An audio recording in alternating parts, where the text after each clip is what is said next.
Beyond the sea layer where the morning rays greeted, beyond the vibrant coral reefs where the small fish sheltered, beyond the mysterious depths where unidentified beings lived in peace, knelt a divine one.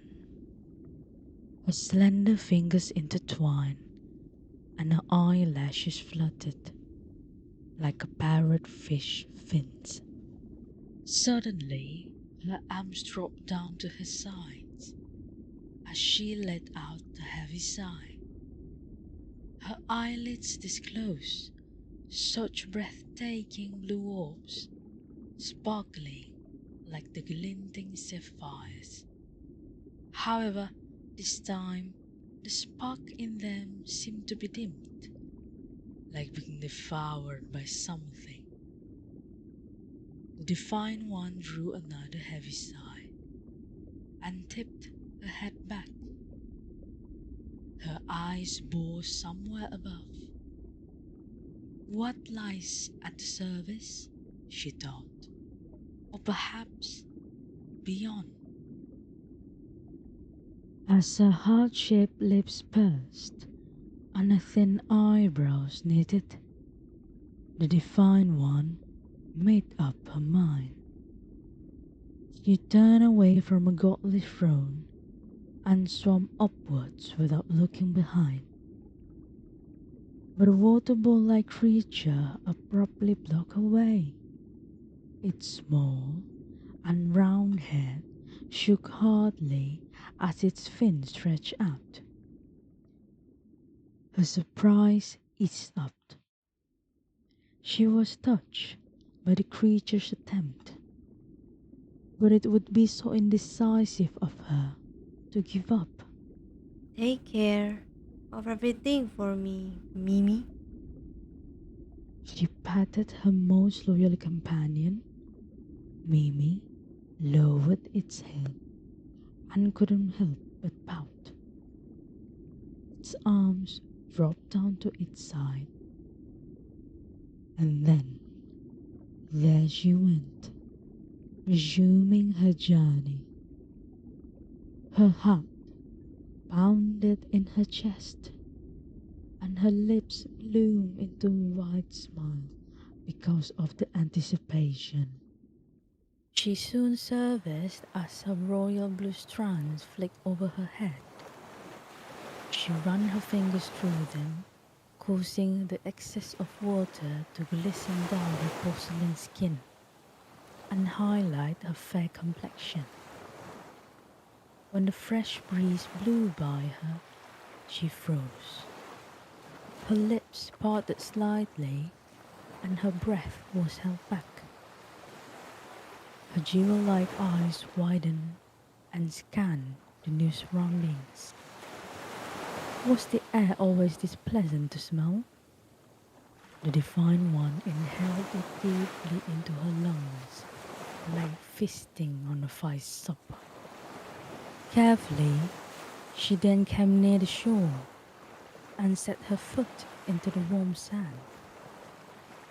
The little and soft particle went between her toes as she wiggled them. What an interesting texture! It felt more pleasant than the one on the ocean floor.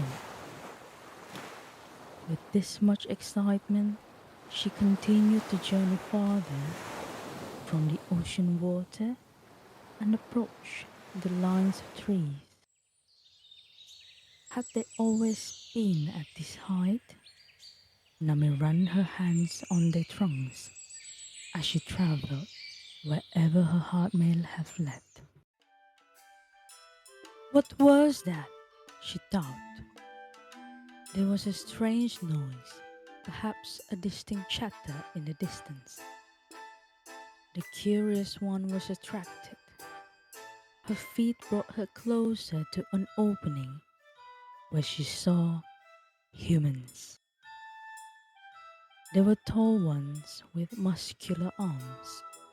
Some were skinnier.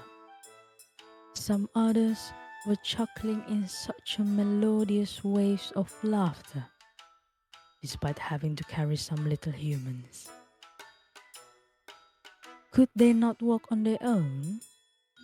She could see some others, in slightly bigger sizes, playing by the fireplace. Their feet looked healthy. Oh, they seemed to be scolded by other humans, however, ones who had wrinkles on their faces. They looked... What was the feeling? She could not describe the weird, tingling sensation in her chest. She clutched her chest as she continued to watch them. Could she join them? She looked down at herself and observed their clothing. Would they be frightened to see her? She clenched her jaw and nodded at herself out of determination. Thus, there she went, coming out from the shadow of the forest into the light of the human smiles. "Come dance with us," invited one maiden, whose smile was so persuasive, with her arm extended to the divine one. The freckles on her cheeks were even ever so warm to see. How could they be so bewitching? The goddess' nervousness disappeared in the moment she accepted the inviting hand. She attempted to follow the moves. With the encouraging claps and exclamations from others, her giddy feet eventually began to understand the tempo. In every sway, every glide, and every twirl, she felt a shower of overwhelming emotions over her. A smile bloomed wider until reaching her eyes, like the first flower at the beginning of spring. She laughed, a foreign delight she had never got under the water. "Nami, you stay with us?" asked the maiden. The goddess was startled. Her brighter, jewel-like eyes turned to an elderly woman, the maiden's grandmother, who was so kind as to accept her in a humble home. "You have nowhere to go, right?" spoke the elderly woman. Nami was startled for the second time. Her gaze fell to her hands. She had a place to return to, but her heart was too heavy to return to her usual life. So, she shook her head hesitantly. The elderly woman, whose name she hadn't learned, simply smiled and served her some berries and nuts. The divine one stared at them and raised her gaze in disbelief. She quickly lowered her head, hiding her watery eyes. Since that day, Nami had been following the elderly women, the fields to plow, and forest to forage. She was often parched, working under the blazing sun with so few rewards. But she tried to ignore the soreness all over her body, just to help the elderly and her granddaughter to live a little better. But suddenly, the water sources around them were changing color. Plants began to deteriorate. All the people have failed to catch any fish or harvest edible produce.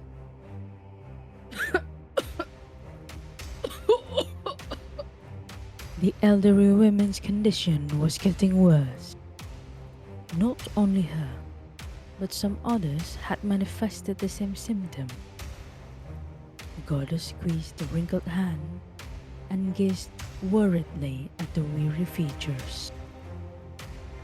"Nami, what's happening?" sobbed the maiden, whose tears were rolling down her cheeks and dripping down her chin into a bowl of darkening water. Was this all because of her? Had she stayed underwater, this nightmare would not have befallen upon these kind humans. What on earth was she thinking?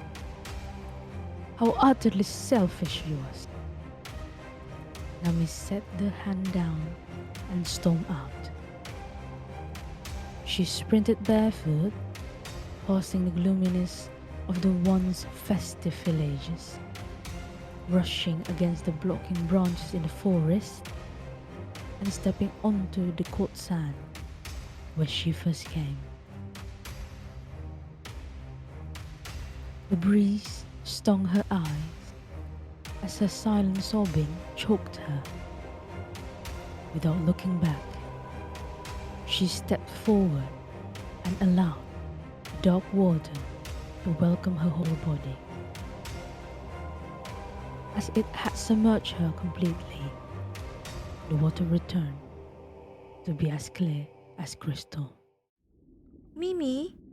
She summoned, but there was no response. She attempted the second time, but to no avail. She had not had a glimpse of her small companion since she arrived. Her throne was empty. Even the fish, swimming around by her resting chamber, was unaware of its whereabouts. Mimi! She shouted in panic. The Divine One was getting worried. No matter how meticulously she searched around her palace, she could not find Mimi. Had something terrible happened because of her?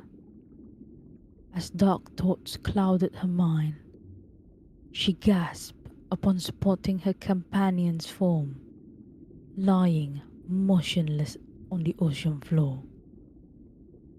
The goddess quickly swam to her and scooped the form into her embrace.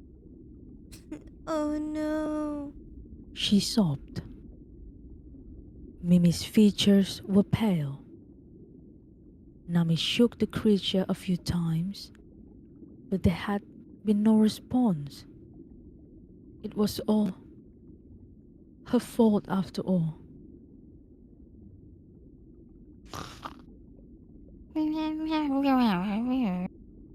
What? Mimi! Years had passed. The plague had gone. Peace had returned. The goddess had been wishing to reunite with the kind humans. Had they been living well? However, her wish could not be granted. What on earth had been happening on land in her absence? Everything was different. The forest had gone. The villagers were walking differently in unfamiliar, strange clothing. They even stared at her and whispered words she did not understand. Did she smell unpleasantly? As she walked upon the pavement, she had never looked around and ran away when a passerby squinted at her. What an intense experience! She wished she could hide in the drapes of her clam bed. What was that sound? The Divine One hesitantly peeked over and found something that piqued her curiosity. A small box with moving paintings on its screen. Many little humans were holding them. What were they? She thought. Nechan, wanna try?